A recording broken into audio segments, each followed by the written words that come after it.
Jadi hari ini sesi kelima di sini kita membahas tentang masalah elastisitas ya, terus kemudian koefisien baku, kemudian kita juga belum membahas ya tentang adjusted R-square ya. Jadi yang baru dibahas itu adalah baru R-square ya, baru koefisien determinasi yang biasa. Kemudian nanti kita kenalkan juga dengan partial correlation ya. Nanti ini akan dipakai di dalam ekonometrika 2 juga ya, ketika katakanlah Anda menentukan ordo daripada model A5 gitu kan, seperti itu. Oke. Jadi kemarin kita sudah membahas ya, misalkan saja ketika kita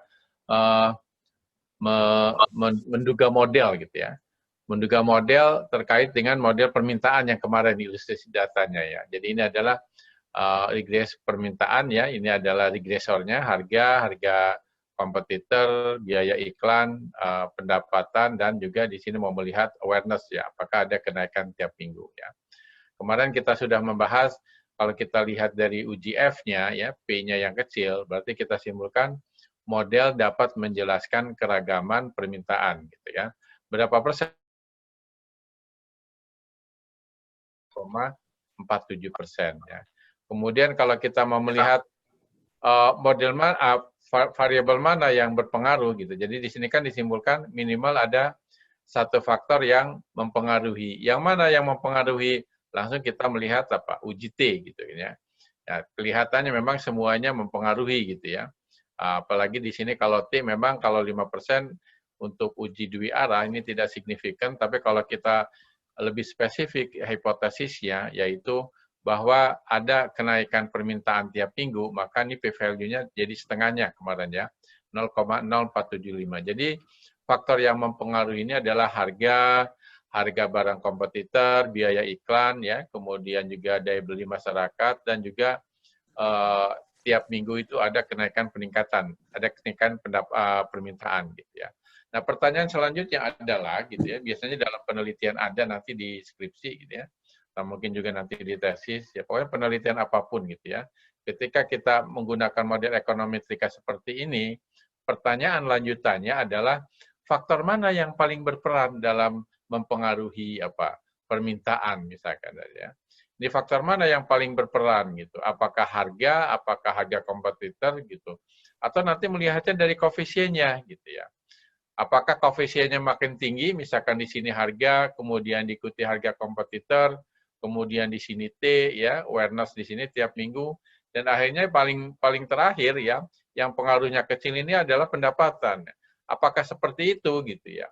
Nah, ini lihat kembali gitu ya. Kan ini satuannya beda gitu ya.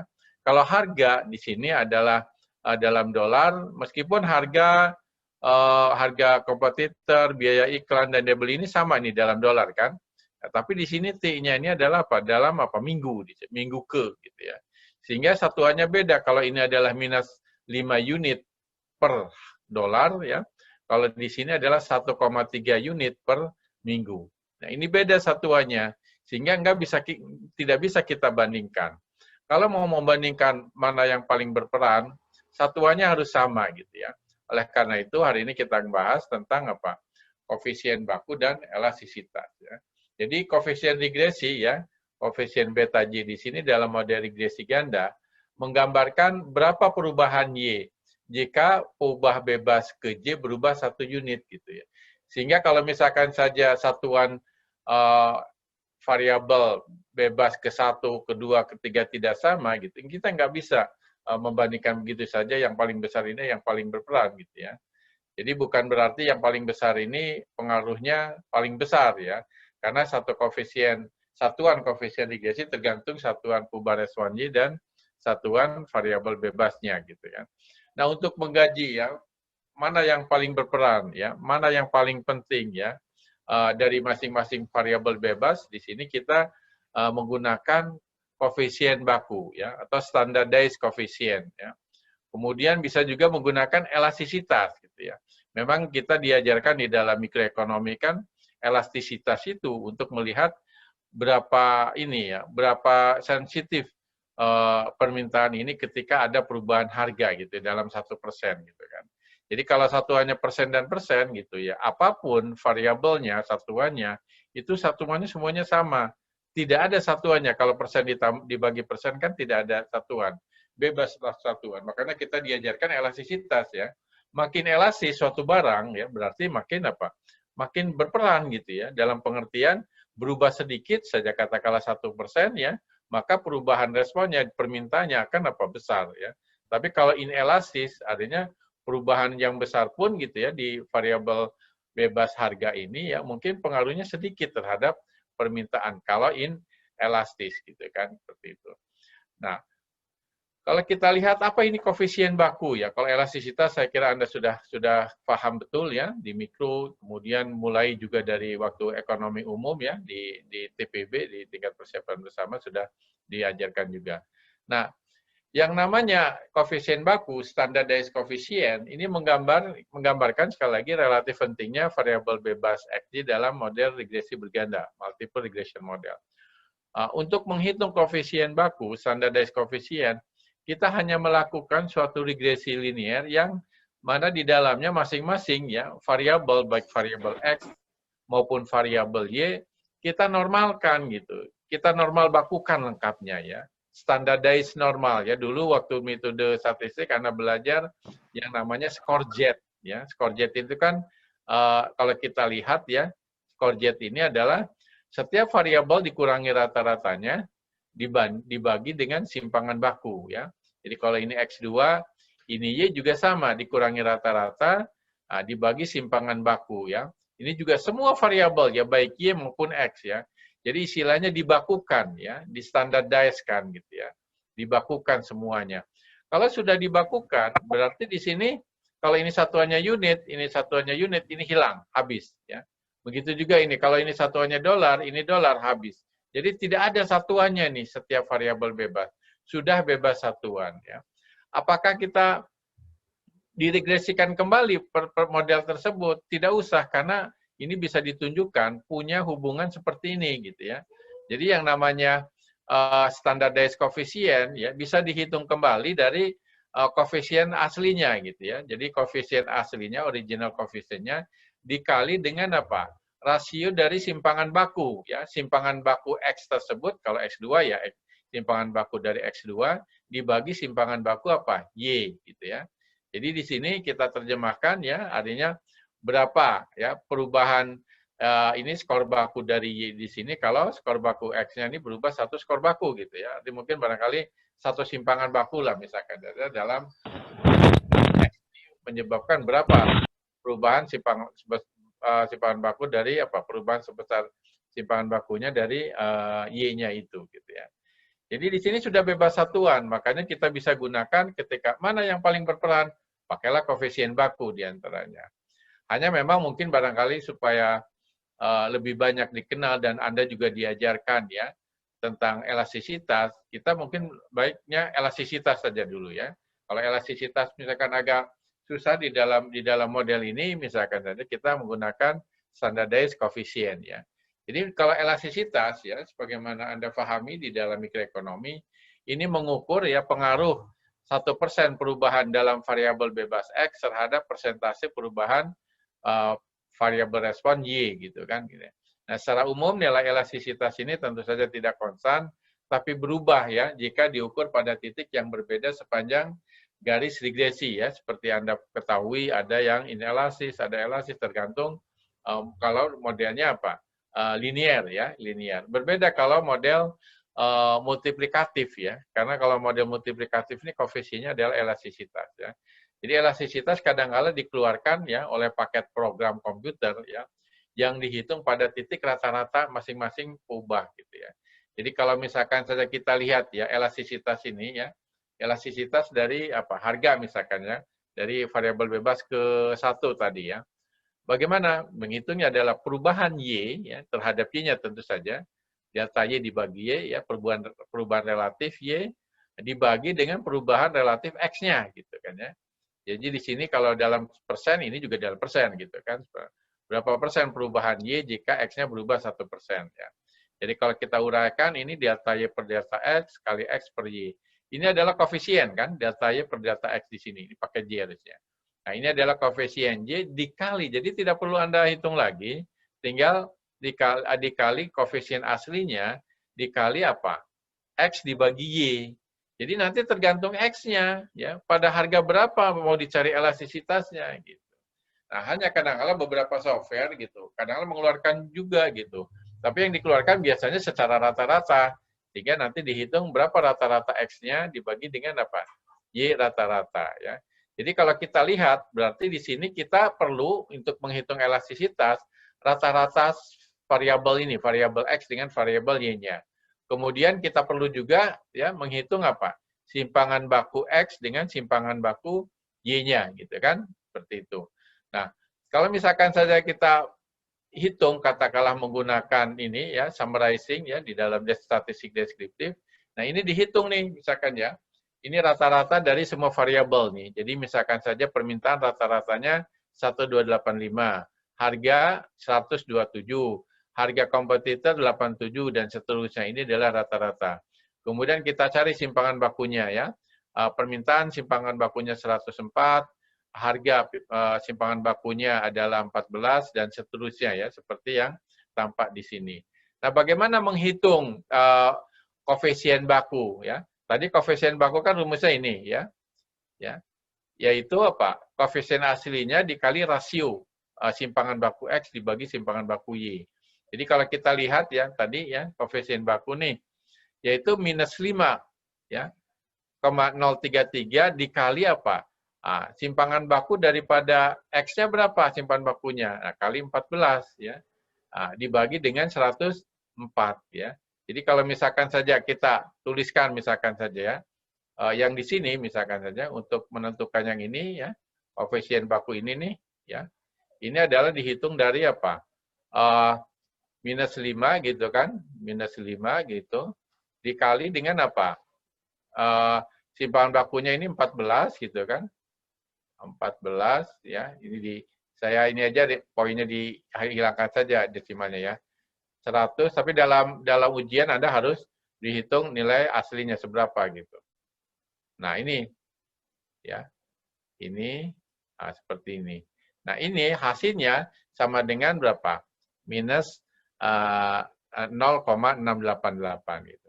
Jadi semuanya sama ya dihitung berapa gitu.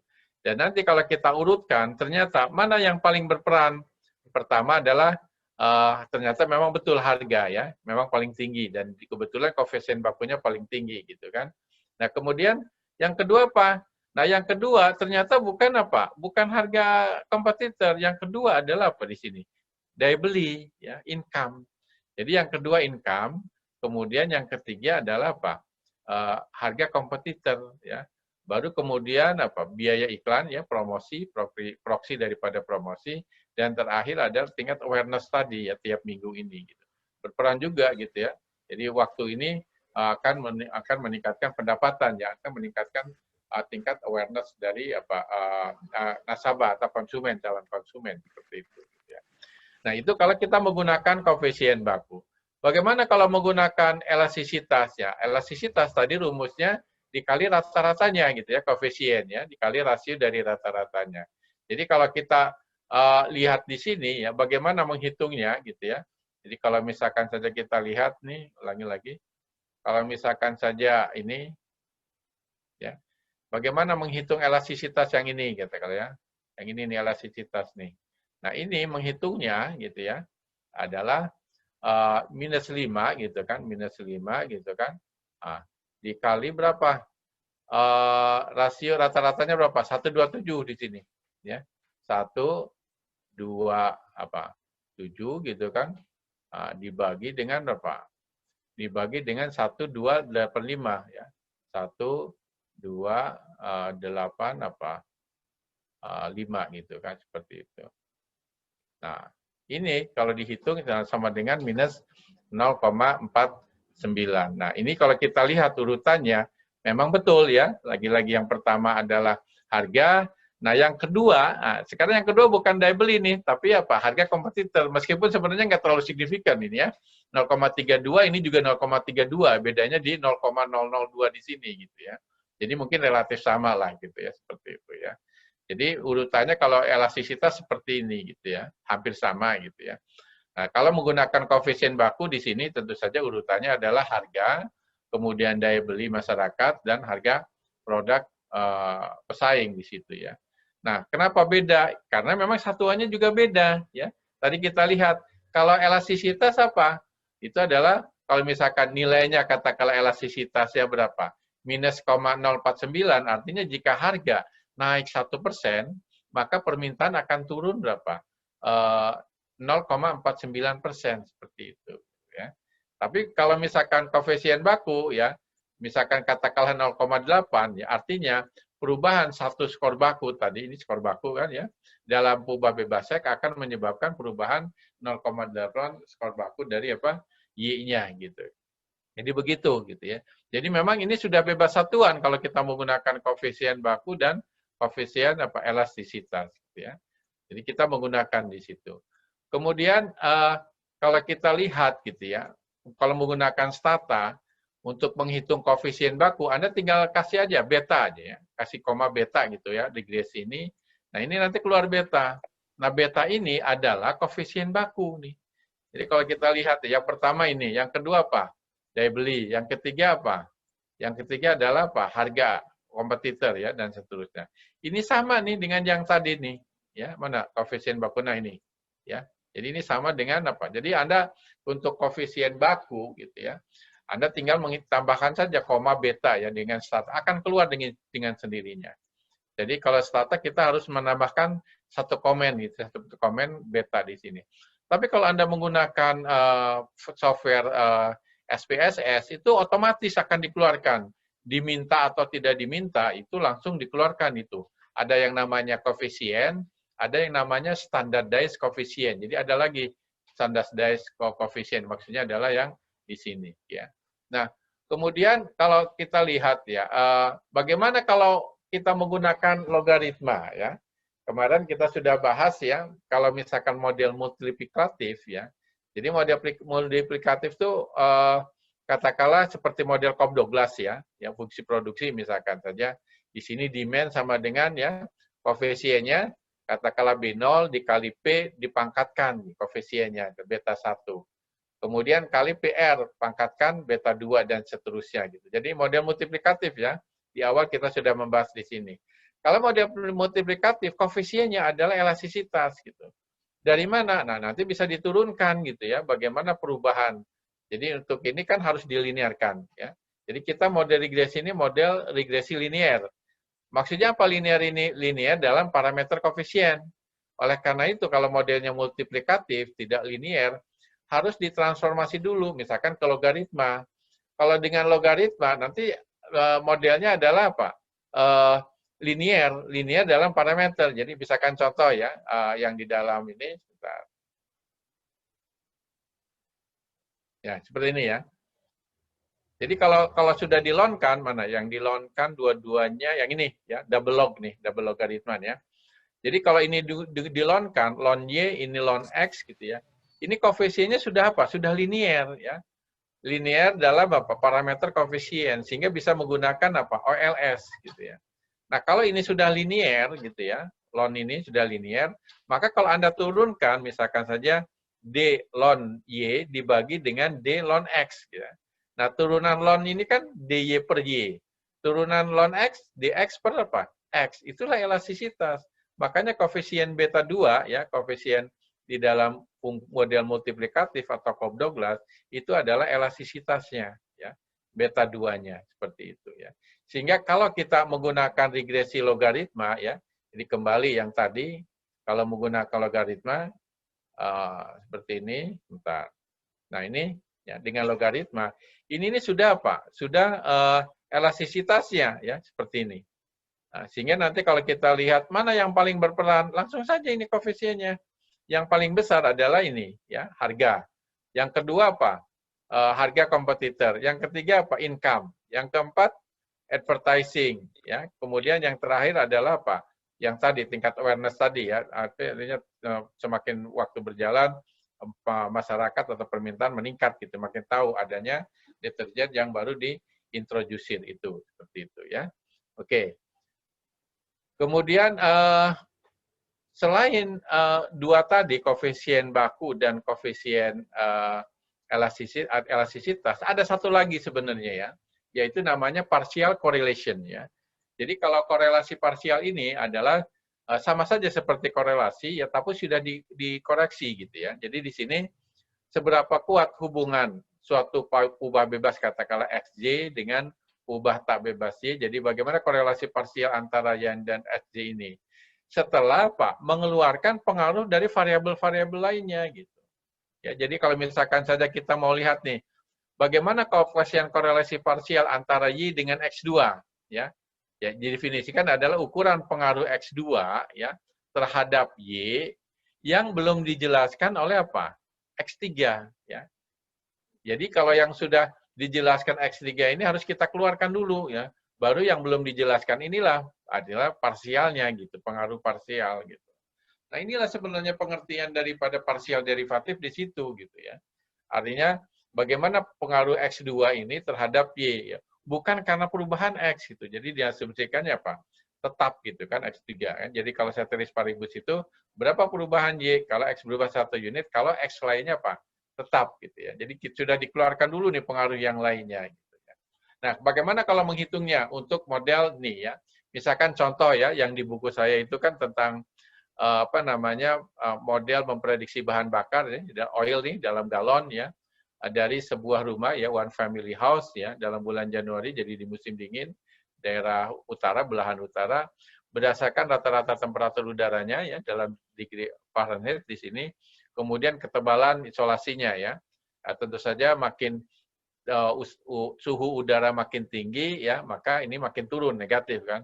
Begitu juga kalau misalkan ketebalan dinding rumah ini katakanlah makin tebal ya, makin sedikit ya minyak bahan bakar pemanas yang digunakan. Jadi pakai heater kalau di musim dingin gitu ya. Nah, bagaimana mencari korelasi gitu ya?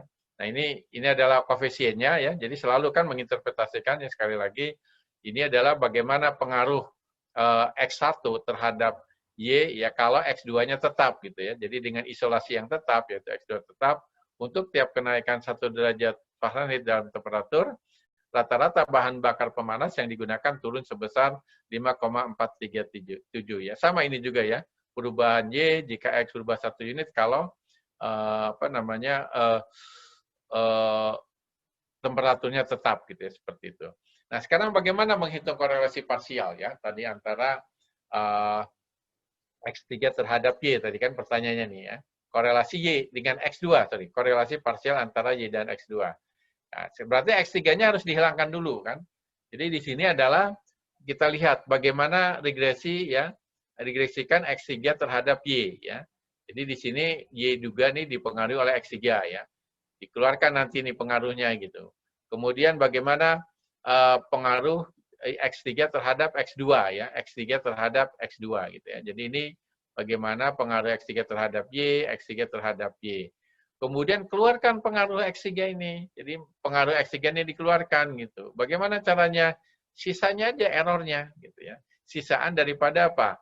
Actual ya dikurangi dengan estimate-nya, dugaannya. Begitu juga sama X2-nya ini ya. Dikeluarkan nih nilai actual dikurangi dengan dugaannya. Jadi ini errornya gitu ya. Setelah apa? Dikeluarkan pengaruh apa? Pengaruh daripada apa X3-nya ya. Jadi X3-nya ini sudah. Jadi yang di sini Y bintang dengan X2 ini sudah dikeluarkan pengaruh X3-nya. Ya. Baru dikorelasikan ya antara Y yang sudah dihilangkan pengaruh X3-nya dengan X2 yang sudah dihilangkan pengaruh apa X3-nya.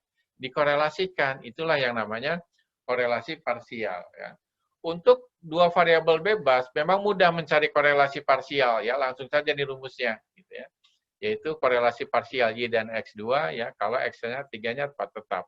Nah, inilah korelasi parsial yang nanti Anda bahas juga di dalam ekonometrik 2. Ini rumusnya gitu ya.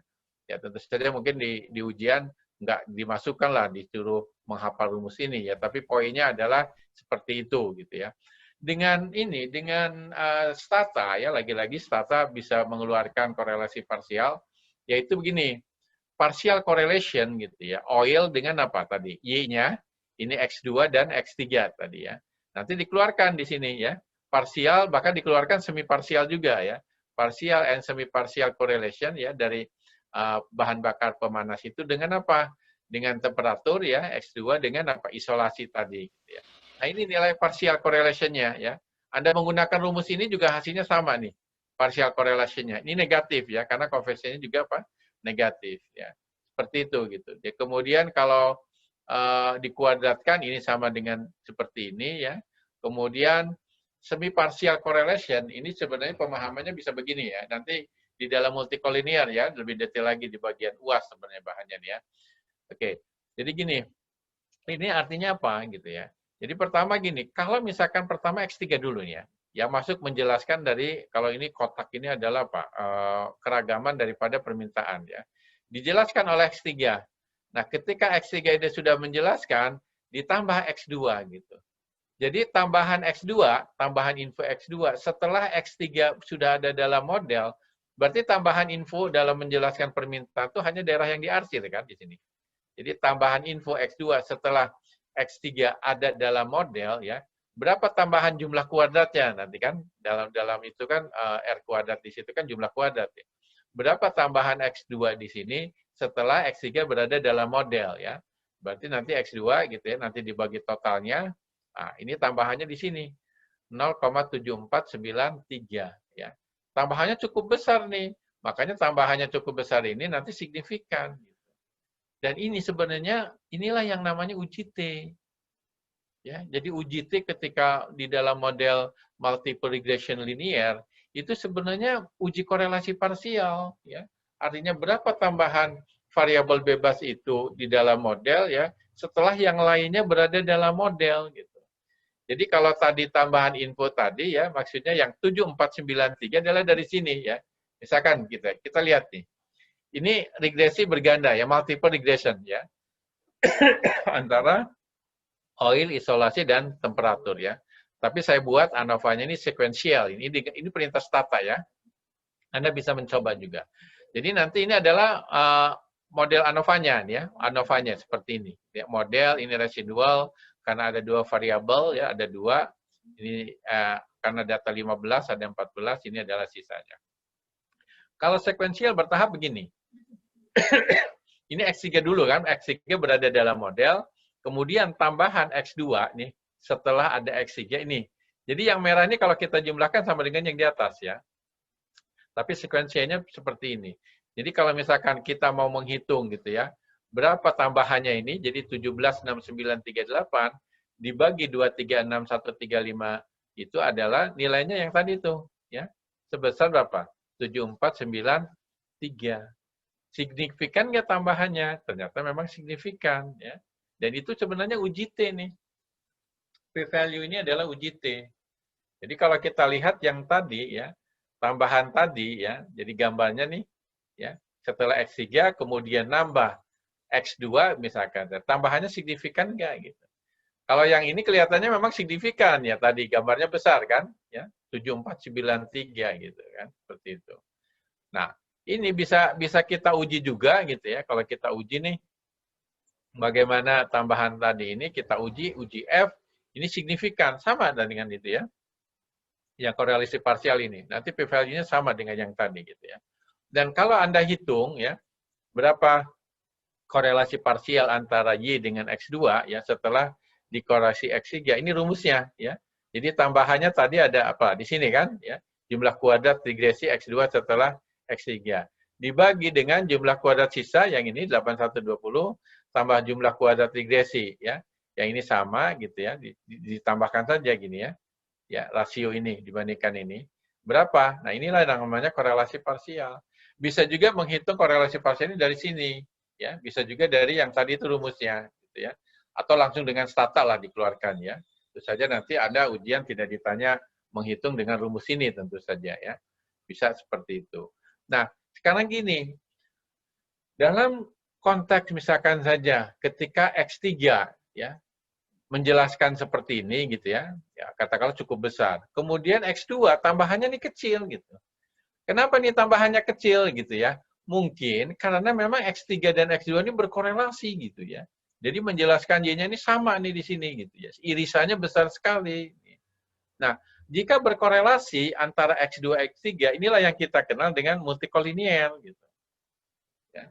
Nah, kalau multikolinier ya, kemungkinan kan tambahannya kecil nih, sehingga bisa tidak signifikan gitu. Ya, sehingga tidak signifikan kalau hanya tambahannya kecil. Tapi Anda hati-hati, jangan menyimpulkan bahwa X2 ini tidak berpengaruh. Nah, ini yang sering salah orang-orang nih.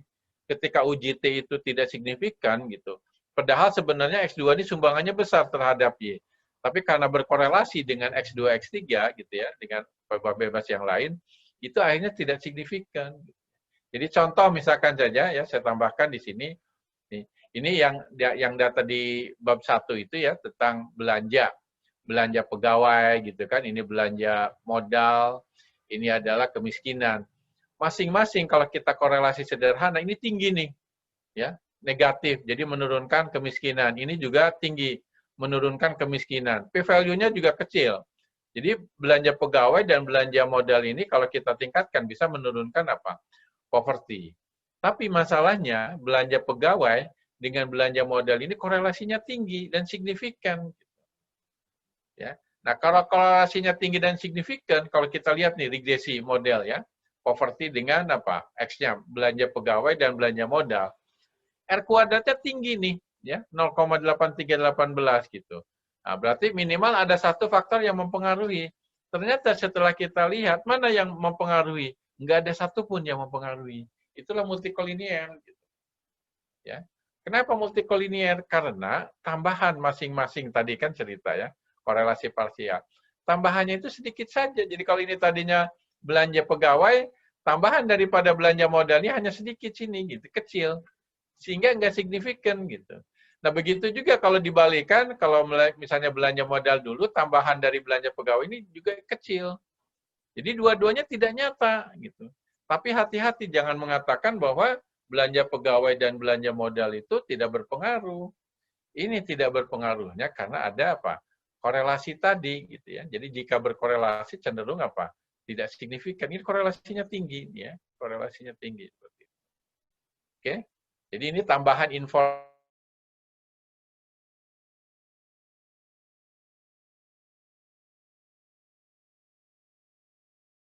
value-nya kecil di sini, apa besar di sini. Ini tidak signifikan nih. 271 ini tidak signifikan gitu seperti itu. Jadi di sini ya, kalau kita lihat di sini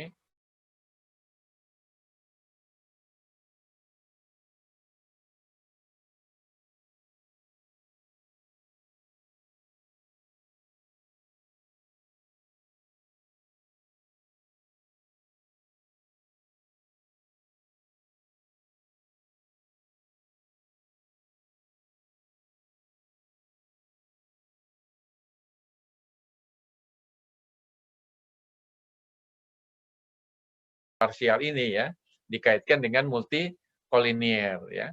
Nah, sehingga kalau kita lihat ya, oke, sebelum ke multilinear kita kembali ke R kuadrat terkoreksi ya, karena di sini kan ada yang namanya adjusted R square gitu ya, lebih kecil oke.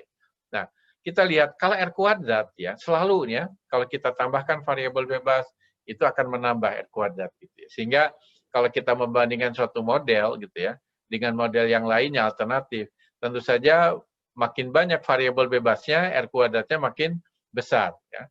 Sehingga enggak fair untuk membandingkan. Oleh karenanya, untuk membandingkan dua model dengan jumlah pubah bebas yang berbeda, ya, Anda harus menggunakan apa? Adjusted R square, ya.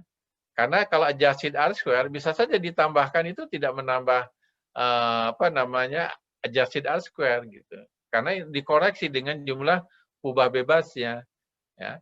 Jadi kalau misalkan kita membandingkan dua ukuran ini, memang lebih baik kita menggunakan apa? Adjusted R square ya, untuk mengukur apa? Goodness of fit tadi ya, kebaikan suai. Nah, kenapa? Nah, karena yang namanya adjusted R square ini perhitungannya benar-benar tentang varian di situ. Yaitu satu dikurangi apa? Porsi daripada varian error terhadap varian total. Nah, jadi ini porsi dari apa? Varian error terhadap total. Berarti kalau satu dikurangi ini soalnya ini apa? Porsi daripada varian apa? Model terhadap apa? Varian Y. Tapi ini sebenarnya nggak begitu juga gitu ya, karena varian error ditambah varian regresi itu tidak sama dengan varian Y. Yang ada adalah jumlah kuadrat total sama dengan jumlah kuadrat regresi tambah jumlah kuadrat error. Jadi masing-masing memang ada kelebihan dan kekurangan ketika interpretasi gitu ya. Nah, kalau kita lihat rumus detailnya ya, Ini sebenarnya adjusted R-square ini dikoreksi dengan apa? Jumlah variabel bebas dari yang digunakan di dalam model. Jadi intinya ketika kita membandingkan model ya, kalau kubah bebasnya jumlahnya tidak sama, Anda gunakan adjusted R-square gitu ya. Adjusted R-square. Jadi dari persamaan ini terlihat bahwa jika katakanlah kalau K-nya hanya satu sih, ini sama saja gitu ya, adjusted R-square dengan ini. Tapi kalau lebih dari satu, biasanya adjusted R-square itu lebih kecil gitu. Ini lebih besar ininya ya. Adjusted namanya dikoreksi ya, lebih kecil dibandingkan R-square yang biasa gitu ya. Oke, kita kembali tadi ke multikolinearitas ya. Jadi di mana ada korelasi yang tinggi antara variabel penjelas ya. Dalam hal ini tidak ada kepastian sebenarnya multikolinear ini ukurannya ya. Meskipun sebenarnya kalau kita nanti dibahas di bagian luas ya, kalau kita regresikan X dengan selain X yang lainnya, semua X selain X1 itu tadi, kalau signifikan itu sebenarnya multikolinear ya. Dari situ saja bisa gitu ya. Hanya memang kadang-kala orang menggunakan aturan praktisnya dengan apa? Varian inflation factor ya. Ada orang kalau lebih dari 10 gitu. Oh, ini sudah signifikan. Tapi signifikan tidaknya bisa dengan uji statistik tadi ya. Apakah setiap variabel X itu bisa direpresentasikan, bisa diprediksi dengan model X lainnya gitu kan. Itu yang namanya multikolinearitas ya. Jadi dicirikan tadi ya di mana R kuadratnya tinggi namun hanya sedikit atau bisa sama sekali tidak berpengaruh gitu kan. Jadi seperti yang tadi nih. R kuadratnya tinggi nih 83 ini signifikan. Tapi ketika ditanya faktor mana yang berpengaruh, nggak ada satupun yang berpengaruh gitu. Nah ini aneh kan? Nah ini adalah multikolinear tadi gitu ya. Jadi sekali lagi cirinya seperti itu ya. Ya jadi misalkan kalau dari varian inflation factor memang nggak ada ukurannya, hanya aturan praktis saja ya. Tapi sebenarnya bisa diuji ya apakah X1 fungsi daripada X yang lainnya. Kombinasi linear ya, nanti Anda baca di bagian UAS sih lebih detailnya gitu ya. Seperti itu gitu. Jadi ini kita bisa melihat dari VIF-nya ya. Kalau tinggi misalkan 30 atau lebih besar dari itu kemungkinan ada indikasi multikolinear. Hati-hati ya, multikolinear itu tadi ya. Hanya sedikit yang nyata, bahkan bisa sama sekali tidak ada yang nyata. Bahkan nanti di UAS digambarkan bahwa arah dari koefisien itu bisa bisa berlawanan.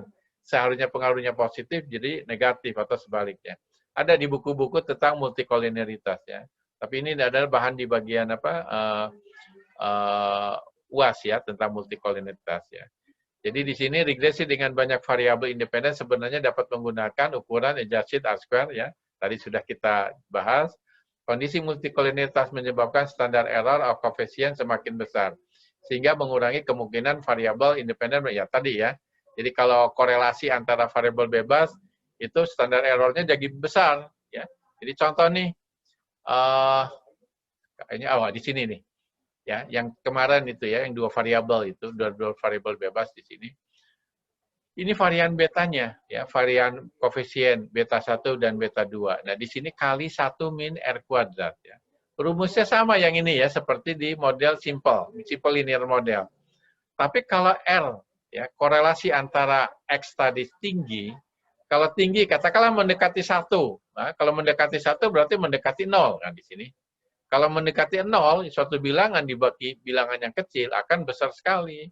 Kalau variannya besar, maka uji T-nya kecil dan akhirnya tidak signifikan. Jadi bisa dilihat dari situ juga gitu ya.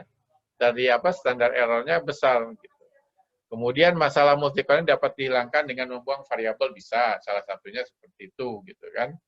Yang tidak boleh adalah kalau korelasinya sempurna, nah itu nggak akan kita dapatkan variabel dugaan koefisiennya ya. Kalau misalkan ada perfect correlation ya antara variabel bebas itu gitu. Ya ini ada tambahan saja ya. Saya kira ini nanti kita bahas di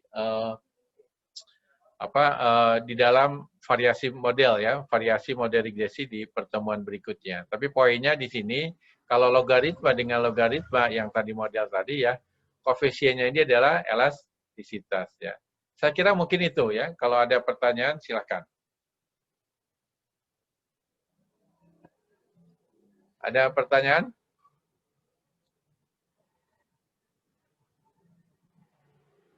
Nanti Alan ini tolong direkam ya, nanti saya upload juga ini videonya, sehingga nanti mahasiswa bisa diulang-ulang ya cerita apa yang saya jelaskan. Takutnya terlalu cepat tadi ini apa penjelasannya. Iya, Ada Pak. pertanyaan? Coba, Pak. Silakan. Ya. Silakan, ada pertanyaan? Atau dari chat ya? Coba saya baca chatnya.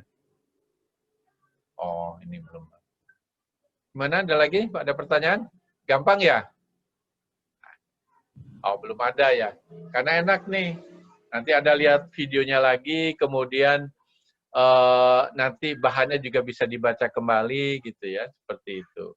Oke, kalau saya tanya misalkan ya, kalau Anda nggak nanya, saya yang nanya nih. Gitu ya.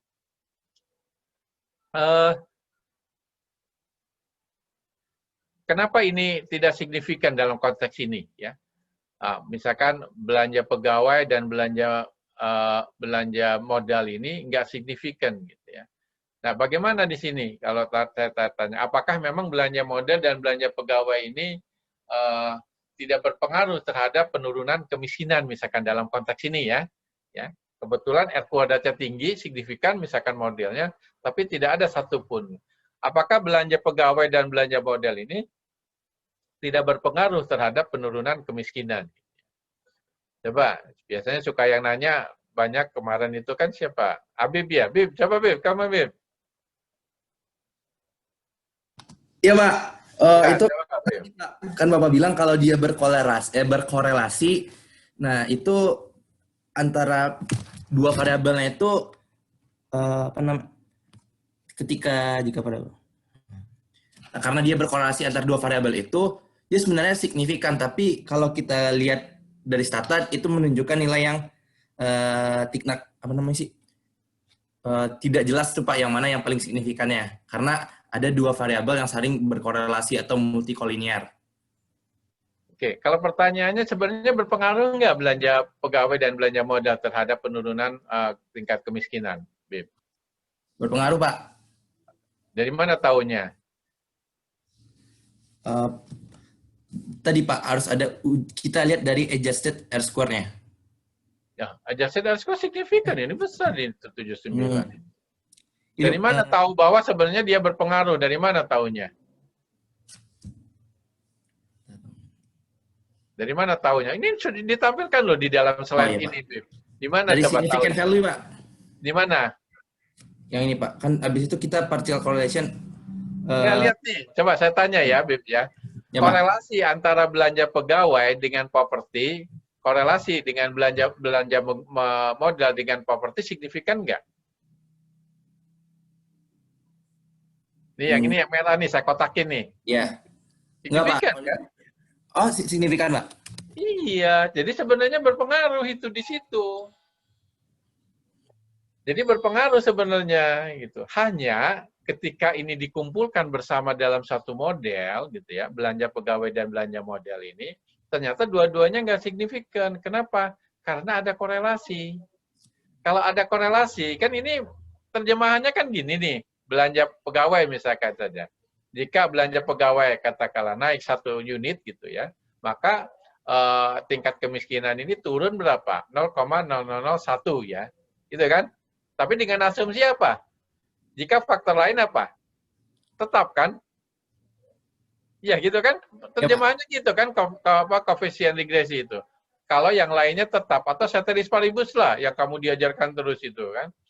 Nah, kalau misalkan yang lain itu ternyata nggak bisa kita ceteris paribuskan, ya, karena kan korelasinya tinggi. Kalau belanja pegawai naik, maka belanja modal naik juga kan.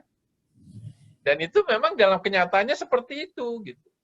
Jadi banyak itu ya antara variabel bebas itu berkorelasi gitu. Tiap tahun belanja pegawai meningkat, belanja modal juga meningkat. Sehingga itu berkorelasi. Kalau berkorelasi gitu ya, nanti tidak kelihatan gitu. Kalau kita membuat model lengkap, bagaimana memisahkan dari pengaruh dari masing-masing variabel bebas ini. Nggak bisa kita pisahkan, artinya bagaimana pengaruh X2 kalau X3-nya tetap gitu kan. Jadi soalnya kita mau memisahkan nih. Nah inilah masalah ketika ada multikolinier. Nah, makanya hati-hati di sini ketika ada multikolinier gitu. Bagaimana cara mengatasinya? Memang nanti dibahas di di bagian UAS. Hanya ingin yang saya sampaikan, hati-hati ya. Ketika ada multikolinier, jangan langsung Anda mengatakan bahwa itu nggak signifikan. Umumnya begitu kan orang kan? Umumnya begitu. Lihat dulu di sini korelasi ininya, simple correlationnya. Gitu. Kalau ternyata memang tinggi, sebenarnya signifikan. Tapi karena di sini berkorelasi, artinya apa? Sebenarnya nggak usah nih belanja modal ini kita masukkan, karena sudah diwakili oleh belanja apa? Pegawai kan? Korelasinya tinggi kan? Nggak usah. Kalau dua-duanya dimasukkan, ya ini nanti apa? Nanti standar deviasi dari koefisien itu akan besar, nggak signifikan. Oke? Jadi begitu ya. Ya, tapi Pak, memang izin bertanya dong, Pak. ya. Ini Pak. Jadi berarti kita harus mencoba satu-satu dulu, Pak. Antara Sebenarnya nggak usah mencoba satu-satu, lihat aja, Pak. Ini kan bisa dikeluarkan oleh Stata kan, materi korelasi aja dilihat sederhana. Ya, jadi nanti lihat sederhana kalau ternyata ini sebenarnya signifikan, tiba-tiba nggak signifikan gitu kan. Nah, itu hati-hati, itu kan masa multikolinier nih. Apalagi nanti bisa saja begini, Beb. Ini negatif ya. Bisa saja nanti di sini jadi positif gitu. Ada contoh gitu ya, ketika ada korelasi yang seharusnya pengaruhnya negatif, jadi terbalik di sini. Nah, itu nanti dibahas lebih detail lagi di bagian UAS itu ya, tentang masalah multikolinier. Ini hanya dikenalkan ya, tapi di sini hanya mengingatkan ke Anda hati-hati ketika ada multikolinier gitu. Karena interpretasi dari koefisien regresi itu adalah partial correlation, itu adalah bagaimana pengaruh X tersebut kalau X lainnya apa? Tetap kan? Kalau X lainnya tetap atau ceteris paribus. Tapi kalau ada multikolinier, Anda nggak bisa ngomong kalau yang lainnya ceteris paribus. Kalau yang lainnya tetap nggak bisa gitu. Nah, makanya hati-hati kalau kita menggunakan data survei, ya, data yang kita kumpulkan historis nih, belanja pegawai, belanja modal itu akan korelasinya tinggi itu, sehingga bisa tidak signifikan. Makanya sekarang ada pendekatan datanya dikumpulkan jangan lewat survei gitu. Ada menggunakan apa? Eksperimen. Ada nanti di bagian ini lah, metode penelitian nanti kita belajar bagaimana kita mengumpulkan dari apa? Suatu eksperimen. Dalam ilmu ekonomi juga bisa kita menggunakan eksperimen gitu. Tapi nantilah tunggu ya gitu. Oke, ada lagi pertanyaannya? Bisa dipelajari ya.